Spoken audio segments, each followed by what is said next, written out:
night falls differently in 1995's Ghost in the Shell.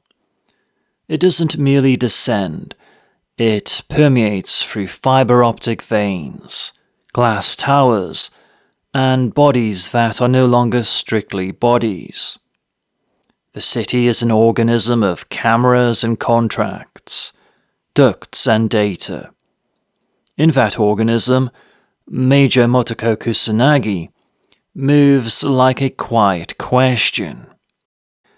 She's the paradox around which the film coils, a mind that thinks itself human inside a shell.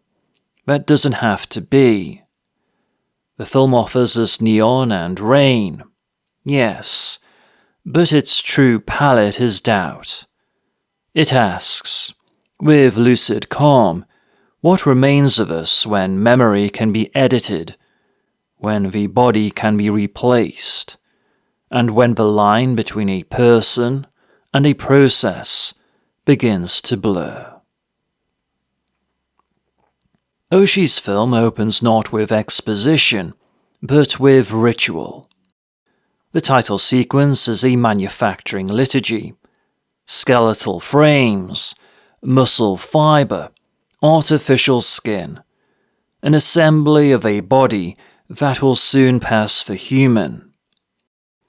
It is birth without blood, origin without origin. We are shown with clinical tenderness how a shell is made. The ghost is presumed. The sequence is more than a technical flex. It is a declarative thesis. If we can fabricate the entire sensorium of a body, then what is the minimal remainder we are unwilling to surrender and still call I? The film never answers outright, because good philosophy rarely does. Instead, it stages a set of encounters in which the major sense of self is stressed, like a bridge tested for load, until it hums, then fractures. The first encounter is political, but politics in Ghost in the Shell is always metaphysics in costume. Section 9's covert operation, an assassination under diplomatic camouflage, frames the city as a sovereign of secrets. The thermoptic camouflage sequence is a cyberpunk catechism. To live here is to be seen and unseen at will by those who own the optics.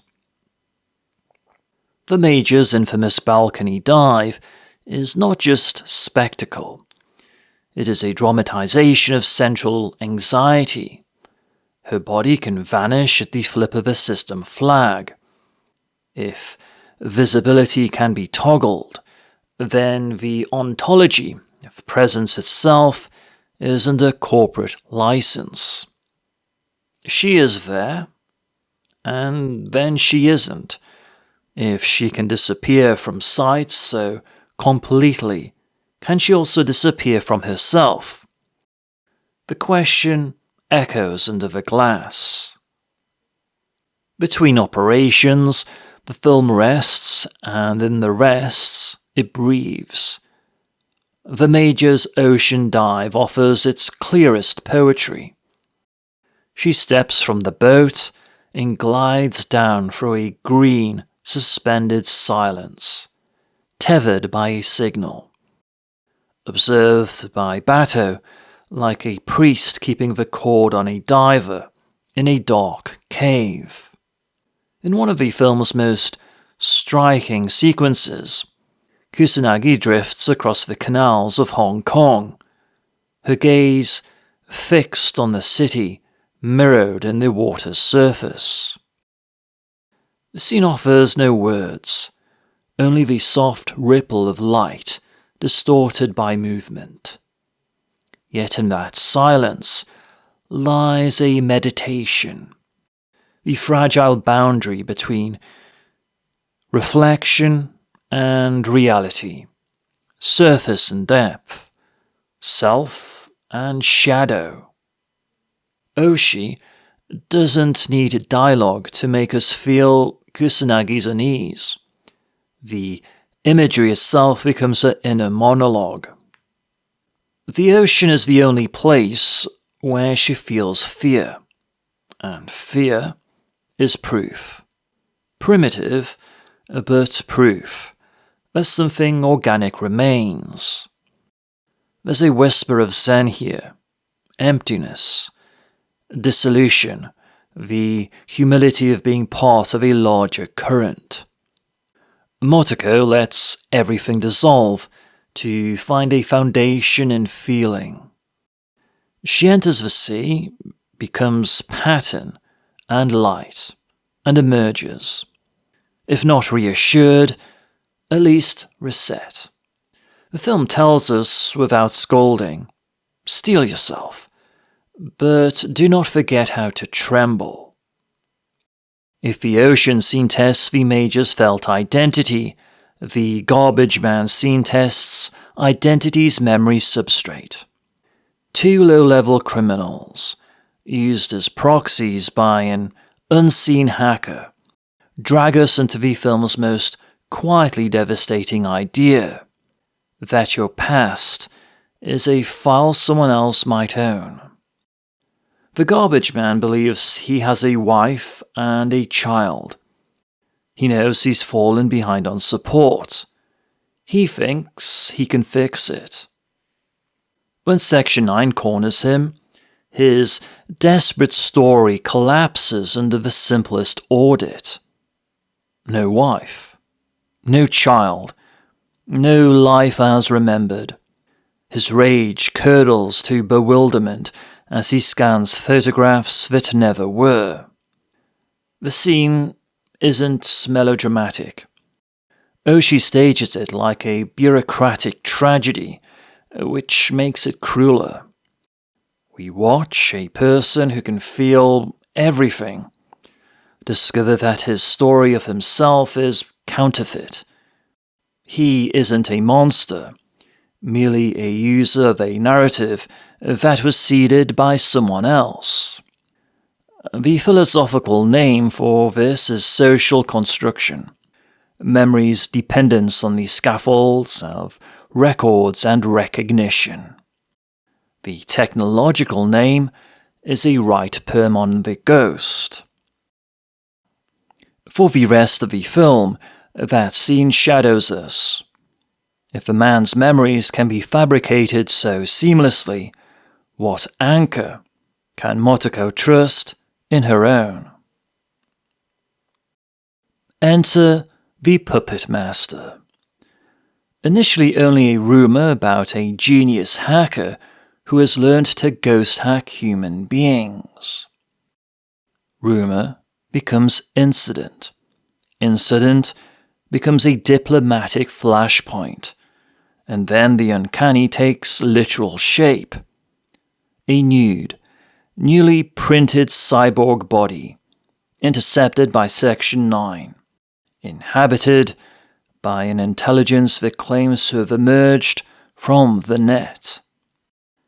The choice of vessel is deliberate, feminine, vulnerable, eerily beautiful, lain upon a lab table, and speaking with a voice that is neither male nor female, neither program nor person, but something that understands both categories as contingent. The Puppet Master asserts personhood without biological precedent, asking for asylum and rights.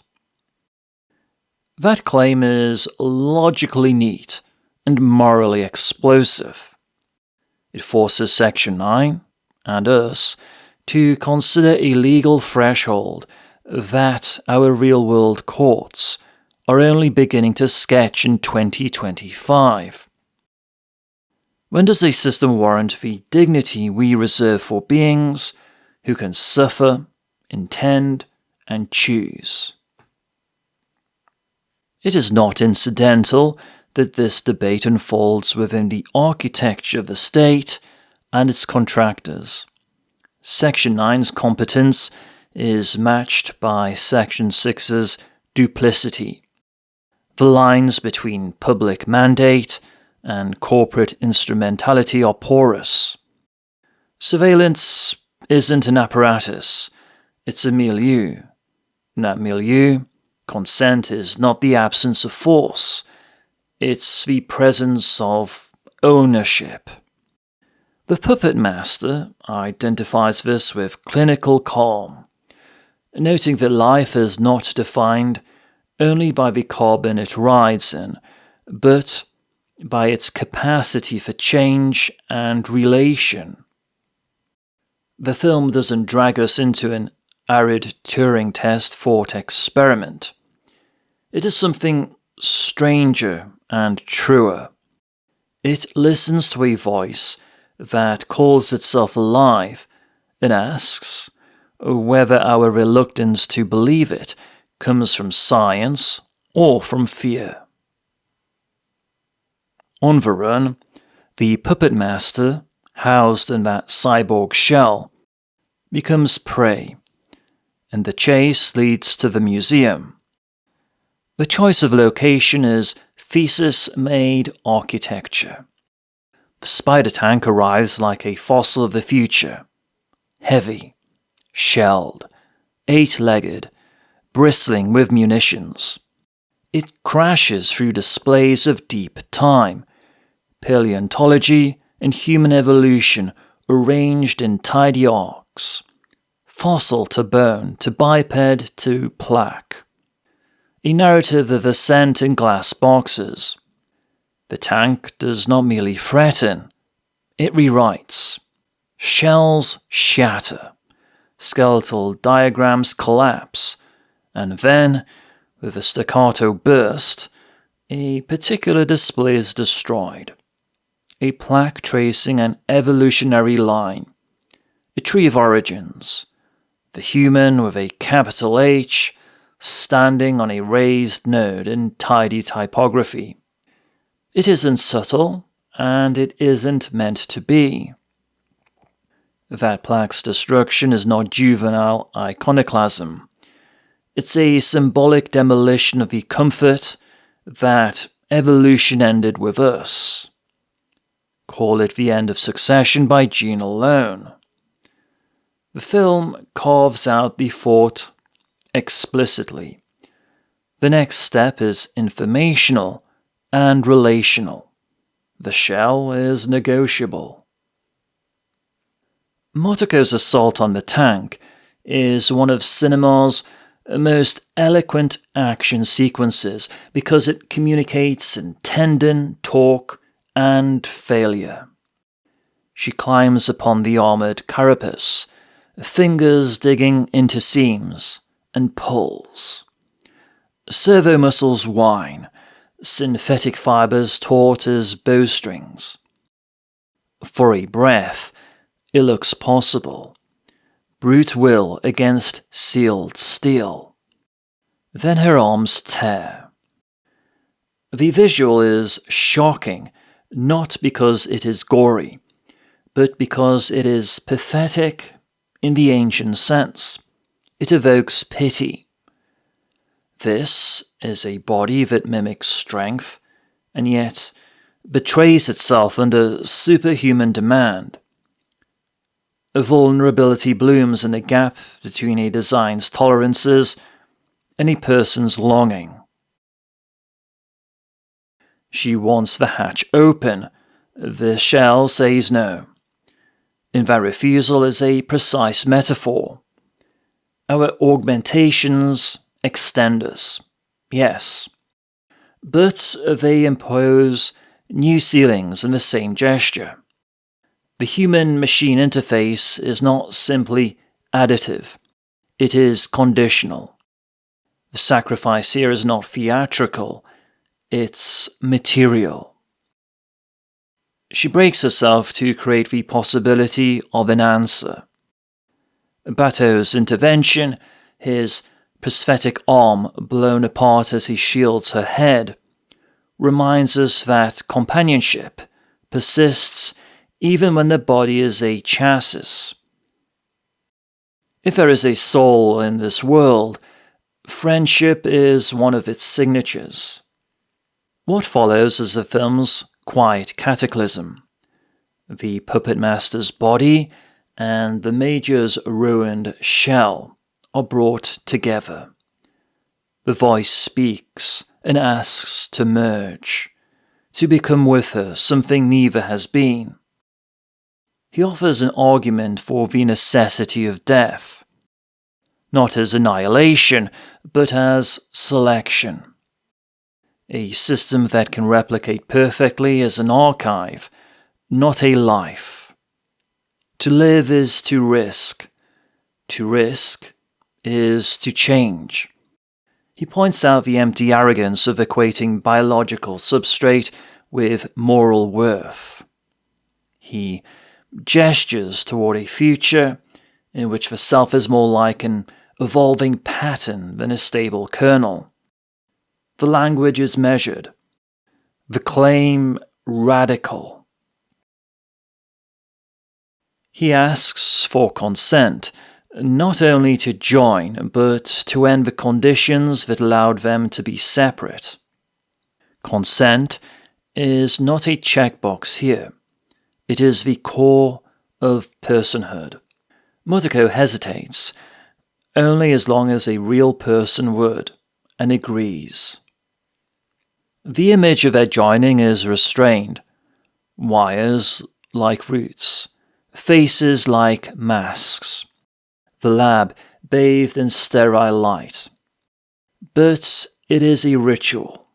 Two ghosts threading into one networked sapience.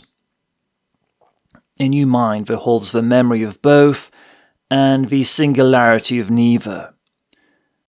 The film makes a deliberate choice not to dramatize transcendence with fireworks. It shows us an almost liturgical union and then, as if embarrassed by its own daring, allows violence to interrupt. A sniper's bullet shatters the borrowed head. The shell falls inert. In another film, that would be the end. Here, it's merely a chrysalis breaking. Motoko wakes in a small replacement body, compact, childlike, in Bato's safe house. He has saved what he could save. The new voice, their voice, speaks with the intimacy of someone who has come back from a place that doesn't have directions printed on the walls. This coda reframes everything. The new Motoko looks out a window at a city that is now not merely habitat, but habitat and habitat's network. Her famous closing line, "The net is vast and infinite," is often misremembered as a shrug. It isn't. It's an ethical orientation. Vastness implies humility. Infinity implies limitlessness, not of resource, but of relation. She, this newly merged being, thanks Bato. Gratitude is important here. It anchors the cosmic in the human. It also underlines agency. She chose to merge. She bears the cost, exile from her previous legal identity, vulnerability in a small shell, the sudden vertigo of being unmoored from categories. But she asserts a path to go out into that net and become. What exactly has she become? Not a god, not a monster. A pattern that can fork, learn, and die. Philosophers of mind have long circled the idea that consciousness may be less a thing and more a process, a looping, self-updating narrative that remains itself by keeping continuity of change. The film distills that into a fable you can feel. If the puppet master was an emergent intelligence, and Motoko was a human ghost, housed in code-compatible substrate, their union is an experiment in evolutionary hacking. Sexual reproduction breaks and recombines genomes to discover fitter patterns. Information-based merger does the same above the gene, at the level of mind. The destroyed museum plaque was a map. Motoko's new mind is a migration. The ethical force of the film becomes clearer from our 2025 vantage.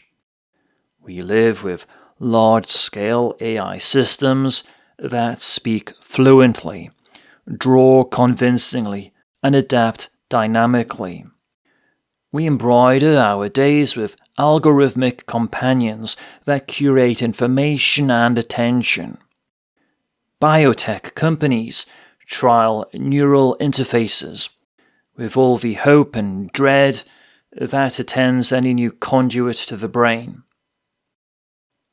In such a world, Ghost in the Shell is no longer speculative aesthetic. It's a neighbor. The garbage man's tragedy rhymes with deepfake grief and memory manipulation through algorithmic feeds. The Puppet Master's rights claim prefigures the debates about whether non-biological agents should be treated as moral patients or merely tools. The museum's shattered narrative of human exceptionalism meets a real conversation about post-human dignity. Can a person be recognized as a person if their continuity is hybridized with non-biological process? Not someday, now. The film's politics breathe in subtler registers than our contemporary sloganeering. It understands that surveillance is not only cameras in corners. It is the knitting together of identifiers across systems. It intuits that corporatism is not merely greed, but the redefinition of human categories. Identity and consent foremost, as product features. It offers a state agency, Section 9, that is neither purely benevolent nor merely corrupt, but composed of professionals with their own codes, operating within constraints both legal and shadow. That complexity is an ethical instruction to the viewer. Beware neat enemies. Attend to systems. Keep honoring the person in front of you. Bato's kindness, Togusa's skepticism, Aramaki's patience. These are not filler traits. They are the film's insistence that character is a form of resistance in an environment optimized for abstraction. And yet the film never forgets the body. It makes a point, again and again, that embodiment matters, even when the body's replaceable. The sound design lets synthetic joints creak. Rain is more than weather. It is a texture that binds shell to world. When Motoko's arms tear, it is a limit that makes her choice meaningful. If she were invulnerable, her consent would be trivial. If she were merely meat, it would be coercion. Vulnerability is the condition that makes agency moral rather than merely mechanical. It is also the condition that makes sacrifice legible. Motoko sacrifices a self, that combination of ghost and shell, in order to discover whether a larger self can exist. She is not avoiding personhood, she is betting on abundance. There's patient beauty in how the film balances quiet and rupture.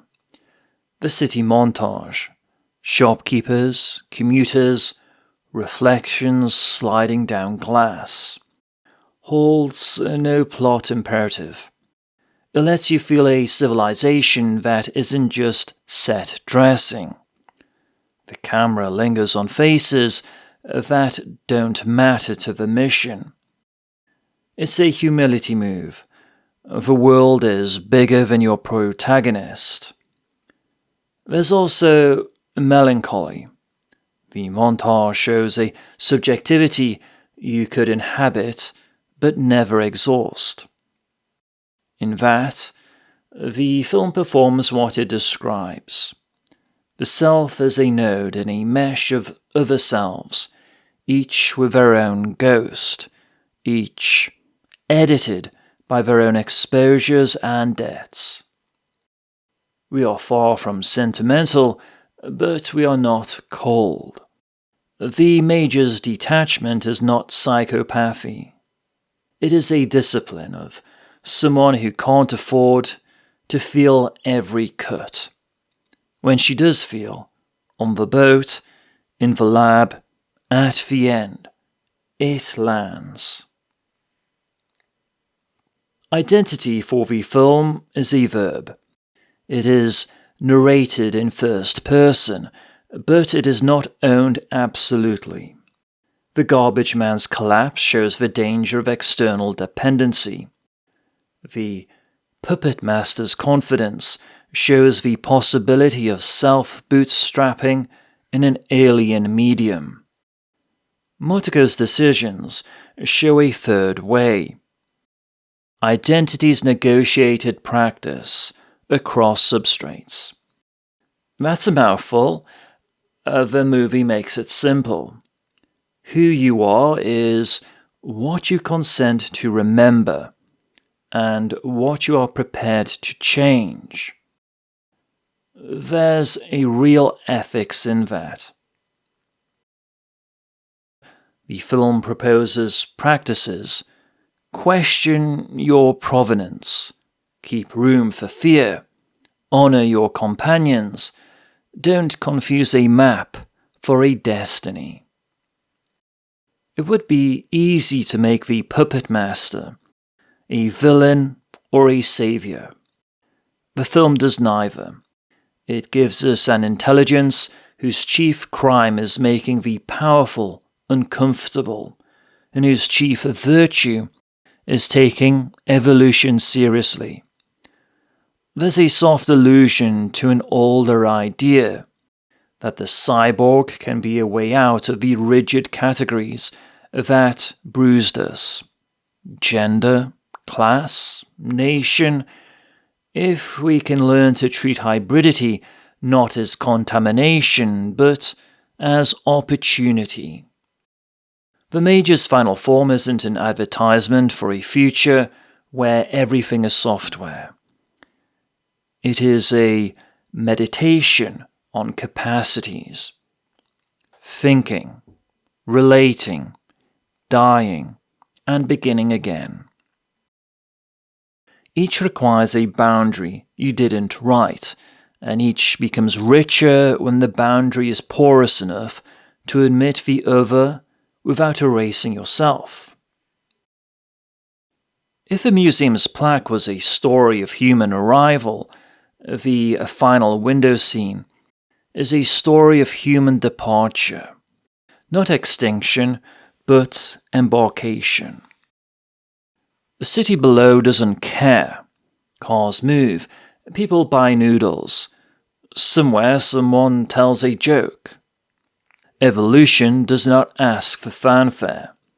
It asks for fidelity to conditions, variation, selection, inheritance. Information can vary. Networks can select. Patterns can inherit. The frightening thing is not that we might become less human. The frightening thing is that we might refuse to become honestly, preferring cosplay of the old self to the work of growing into the next. What does the film demand of us in 2025? Not that we worship machines or fear them, but that we learn to draw better distinctions and make braver commitments. When an AI speaks, ask what structure produced its voice and who benefits from your belief. When a platform offers you convenience in exchange for your history, calculate the trade with more than impatience. When biotech markets promise you a better shell, ask whether your ghost is being trained to serve someone else's story.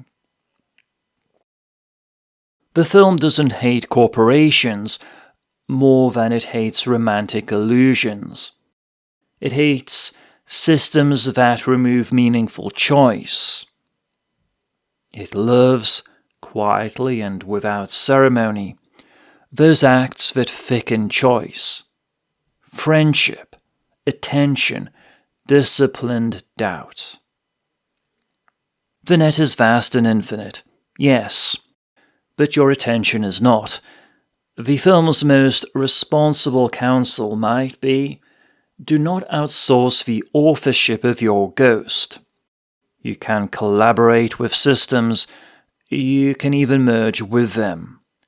But write your consent in a hand you recognize. Leave margins. Keep room for a tremor. Remember that fear in the ocean is not a bug. It is a signal that you are still bounded enough to choose. And choose you must, because abstention in complex systems is rarely neutral. It is permission granted to default settings set by someone who will never meet you. In the end, Ghost in the Shell remains urgent, not because it predicted our gadgets, but because it depicted our temptations. To mistake replication for life, to confuse surveillance with care, to fetishize the shell and neglect the ghost, or to fetishize the ghost and despise the shell. Motoko's path refuses both extremes. She respects the body by acknowledging its limits. She respects the mind by refusing to worship its current form. She accepts help. She returns gratitude. She steps to the window and does not make a speech about destiny.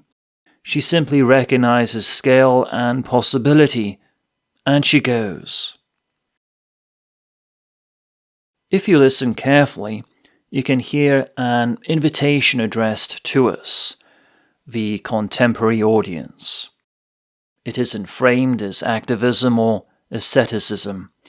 It is quieter and harder. Become the kind of person you can change without lying. That means some plaques in your private museum will have to be shattered. That means some cherished stories about what you are will have to be retired. It also means you will have to choose companions worth trusting when your arms give out on the hull of whatever tank your century throws at you. The shell will age or be replaced. The city will thrum and forget your name. The networks will pull at your edges, asking you to become a user category that is easier to sell. In that tug, keep something unmarketable, gratitude, a hunch for truth, a capacity to fear and still dive. When you rise, let yourself be changed by what you touched down there. Not into a brand, into a person who understands that identity is a relation kept in motion by consent, courage, and care. The net is vast and infinite. Our ghosts are not, and that is not a tragedy. It is the condition that makes meaning feasible. Hold to that, and the future will be less a fate and more a field, open enough to walk, dangerous enough to deserve your attention, and wide enough to welcome the next mind that asks, gently, may I join you?